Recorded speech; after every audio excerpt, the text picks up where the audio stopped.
Good morning mga boss. Nga dayo ko dayo kayo para mabuot ako pungang mo sa bitanan sa kuwan sa silig.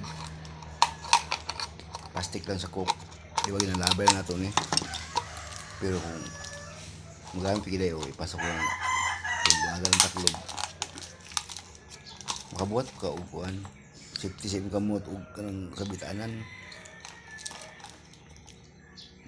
Kaya ang ato ani nga kalabanan nato ginalaban nato ang plastic bottle ani. Mapuslan pa dai nato dai. Paglusot ana. Nanay katong sa tali mambitay. Dayon para mahugot ang plastic. Imo rin sunugon sa kuan. Sa shilling ng plastic nga bottle para mahugot sa ilhig. So, gamit na kayo mga boss. Kuha na kayo. Dili pa kuan sa kamot. Safety pa sa kuan. Kamot na po sa bitanan. Kaysa atong ipanglabay lang mga boss. Atong initon. Simple kayo.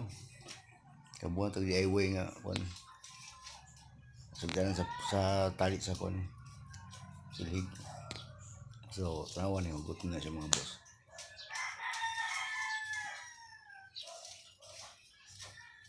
Oh, ano? Hugot ana. Impas na. Pati nga yaya. Tanawa. Ano sa bitanan? Oh, yan na. So, salamat mga boss. Bye.